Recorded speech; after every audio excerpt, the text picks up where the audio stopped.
अस्सलाम वालेकुम dear students, उम्मीद है कि आरोफियत से होंगे आप लोग। अच्छा जी बेटा जी, ऑनलाइन सेशन का हमारा जो है वो आगाज़ हो चुका है।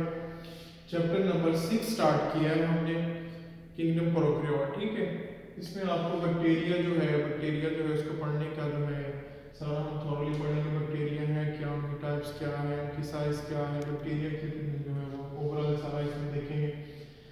अच्छा जी, पहला जो है ये इंट्रोडक्शन है। ये आपके सामने इसके अंदर छोटे छोटे ऑब्जेक्टिव शॉर्ट क्वेश्चन बन सकते हैं। इसमें डिफरेंट जो है वो साइंटिस्ट उनका काम है कि बैक्टीरिया की डिस्कवरी के अंदर बैक्टीरिया को किसने डिस्कवर किया था, किस तरह किसने क्या काम किया था। तो पहले तो आपको बेटा प्रोकैरियोट्स का पता होना चाहिए। प्रोकैरियोट्स है क्या? कह रहा है कि organism with prokaryotic cell are called prokaryotes. ये वही पुरानी बात है जो हम पहले भी पढ़ चुके हैं कि ऐसे ऑर्गेनिज्म जो प्रोकैरियोटिक सेल से मिलकर बने होते हैं हम उनको प्रोकैरियोट्स कहते हैं। अच्छा जी, अगर हम इस वर्ड पे गौर करें, प्रोकैरियोट्स है क्या, ये पहले भी बात हो चुकी है। Pro mean before karyon mean nucleus, nucleus से पहले। तो ये अगर एवोल्यूशन के अंदर देखा जाए तो किंगडम जो प्रोकैरियोट है, कह रहा है कि according to microbiologist prokaryotes can be divided into two groups. ठीक है, कि प्रोकैरियोट को दो ग्रुपों में डिस्ट्रीब्यूट किया जा सकता है, एक आर्चियोबैक्टीरिया, दूसरा यूबैक्टीरिया। तो जो आर्चियोबैक्टीरिया है इनको एंशिएंट यानी कदीम सबसे पुरानी बैक्टीरिया भी कहा जाता है। और ये जो यूबैक्टीरिया है ये बाद में आए, यानी पहले आर्चियोबैक्टीरिया बने और फिर यूबैक्टीरिया बने। आर्चियोबैक्टीरिया सिंपल थे, सादा थे, कॉम्प्लेक्स स्ट्रक्चर नहीं था। यूबैक्टीरिया थोड़े कॉम्प्लेक्स थे, स्ट्रक्चर थोड़े ज्यादा आ गए। तो ये एंसेस्ट्रल थे और ये डिसेंडेंट। अगर एवोल्यूशन पीरियड में भी देखें तो सबसे पहले आर्चियोबैक्टीरिया बने, आर्चियोबैक्टीरिया से यूबैक्टीरिया बने और यूबैक्टीरिया से फिर आपके पास यूकैरियोट्स बने। इनका कंपैरिजन इंपॉर्टेंट है शॉर्ट क्वेश्चन के लिहाज से, ये पूछ लेता है शॉर्ट क्वेश्चन में डिफरेंशिएट बिटवीन आर्चियोबैक्टीरिया एंड यूबैक्टीरिया के दोनों में फर्क क्या है। अच्छा जी, अगर पहले फर्क की बात करें, कह रहा है कि these are simplest of all prokaryotes. अगर ऑल प्रोकैरियोट्स की बात करें तो ये सादा है। ठीक है, इधर कह रहा है कि यूबैक्टीरिया में these are more complex than archaebacteria. कह रहा है कि ये आर्चियोबैक्टीरिया से ज्यादा कॉम्प्लेक्स है। दूसरे नंबर पे कह रहा है कि मोस्ट प्रिमिटिव प्रोकैरियोट्स, ये सबसे पुराने ऊपर बात हो चुकी है, लेकिन ये यूबैक्टीरिया इवॉल्वड फ्रॉम आर्चियोबैक्टीरिया। कह रहा है कि जो यूबैक्टीरिया है ये किससे बने हैं, ये आर्चियोबैक्टीरिया से बने हैं।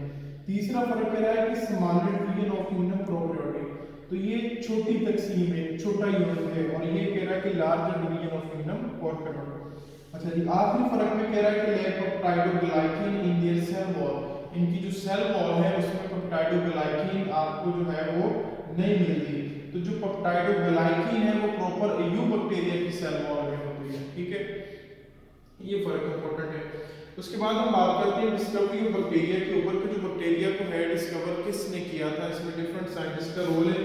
कह रहा है कि it is suspected for longer time that small creatures exist. कह रहा है कि बहुत एक लॉन्ग टाइम तक ये ख्याल किया जाता था कि छोटे छोटे जो क्रिएचर्स हैं वो एग्जिस्ट करती है। कह रहा है कि too small to be seen with eye, ये इतनी छोटी है कि आंख से नजर नहीं आती।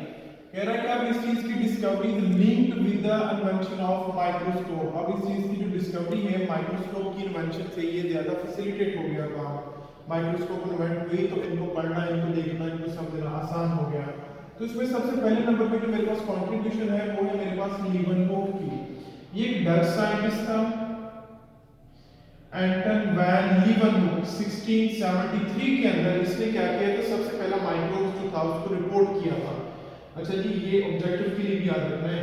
Was the first person to report the microbes. कह रहा है कि जो आपके पास लीवनहोफ है वो सबसे पहला बंदा था जिसने माइक्रोब्स का जो था वो रिपोर्ट दिया था कि माइक्रोब्स का जो है वो एग्जिस्ट करते हैं यहाँ। जैसे कह रहा है कि such as bacteria and protozoa वगैरह। तो उसने फिर एक टर्म यूज की थी जिसका नाम था एनिमलक्यूल्स। कह रहा है कि इसकी डेफिनेशन इंपॉर्टेंट है, शॉर्ट क्वेश्चन के लिहाज से बहुत इंपॉर्टेंट है, आ जाती है अक्सर।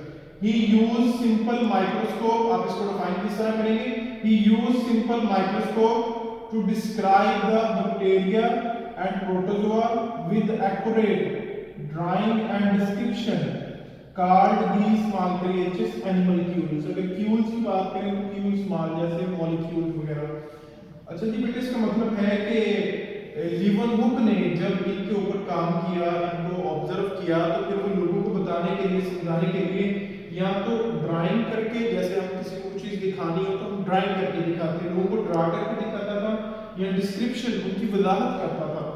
तो डिस्क्रिप्शन और वजाहत के थ्रू जो उसने टर्म बताई थी एनिमल क्यूज, ठीक है। उसके बाद इसने डिस्कवर क्या किया था, डिस्कवरी यानी फर्स्ट ऑब्जर्वेशन इसकी रेन वाटर में थी। उसके बाद उसकी कंफर्मेशन कहाँ हुई, सलाइवा के अंदर, वेनिगर के अंदर और एनाफिलियंस के अंदर। तो ये भी याद रखना है, फर्स्ट ऑब्जर्वेशन उसने माइक्रोब्स को रेन वाटर के अंदर ऑब्जर्व किया और देन सलाइवा, वेनिगर या एनाफिलियंस के अंदर उनकी कंफर्मेशन हुई कि हाँ वाकई ही कोई स्मॉल क्रिएचर्स, माइक्रोब्स वगैरह एग्जिस्ट करते हैं। ये थोड़ा सा एक बंदे का काम है लीवनहुक का। तो ये शॉर्ट क्वेश्चन के तौर पर भी आ सकता है, इसको याद रखना है। उसके बाद है हमारे पास प्रोग्रेस एंड डिस्कवरी। तो कह रहा है कि the progress in understanding the nature and importance of microbes has been slow. ये बहुत ही स्लो प्रोसेस था। क्यों स्लो था? तो जैसे कि आपने पढ़ा है कि 1673 के अंदर जाके पहला काम हो रहा है, फिर आगे जाके 18 समथिंग के अंदर फिर ये काम स्टार्ट हो रहा है। एक स्लो प्रोसेस था, ये इतना सडनली हो गया, इसको बहुत टाइम लगा है। दूसरे नंबर पे मेरे पास कंट्रीब्यूशन आती है लुईस पास्चर की। मेडिसिन के अंदर काफी ये मशहूर बंदा है, इसने काफी ज्यादा काम किया था। जैसा कि कह रहा है कि इसने कंफर्मेशन की थी कि confirm the existence of microbes. तो जो माइक्रोब की एग्जिस्टेंस है इसने कंफर्म किया था, ये बिल्कुल ठीक है, ऐसा ही है। उसके बाद डिस्कवरी है, कह रहा है कि he made many discoveries in field of medicine and microbiology. तो ये हमें पहले भी पता है कि मेडिसिन के अंदर, माइक्रोबायोलॉजी के अंदर इस बंदे की बहुत सारी डिस्कवरी थी, इसने बहुत सारा काम किया है। और इसकी अचीवमेंट जो है कुछ अचीवमेंट आपके सामने में लिखी हुई है, शॉर्ट क्वेश्चन के अंदर भी पूछी जा सकती है, इनको गौर से देखना है। जैसे कि कह रहा है कि डेवलपमेंट ऑफ वैक्सीन, वैक्सीन जो है मेडिसिन के अंदर इसने बहुत बड़ा एक इनकलाब बर्पा किया था, सबसे इसकी बड़ी अचीवमेंट है।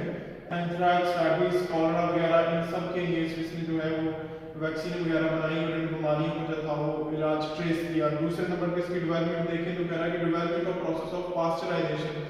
पास्चराइजेशन हमने पहले भी पढ़ा है कि जो हमारे पास लिक्विड फूड होती है, लिक्विड फूड को प्रिजर्व किया जाता है, जैसा कि मिल्क वगैरह, मिल्क प्रोडक्ट्स को यानी जो है वो प्रिजर्व किया जाता है, महफूज किया जाता है। पास्चराइजेशन प्रोसेस चैप्टर नंबर 1 पढ़ चुके हैं हम। उसके बाद डेवलपमेंट ऑफ फर्मेंटेशन प्रोसेस, ये जो शराब वगैरह बनाने वाला प्रोसेस है, इसको भी इसने डेवलप करवाया था। और कह रहा है कि आखिरी बात अहम, micro organism could cause disease. और आखिरी बात इसने कही कि माइक्रो ऑर्गेनिज्म जो है ये डिजीज कॉज करते हैं। और यही जो इसकी बात है आगे जर्म थ्योरी को जो थी उसने प्रमोट किया। जर्म थ्योरी के 4 पोस्टुलेट में वो भी इंशाल्लाह हम अगले लेक्चर के अंदर देखेंगे।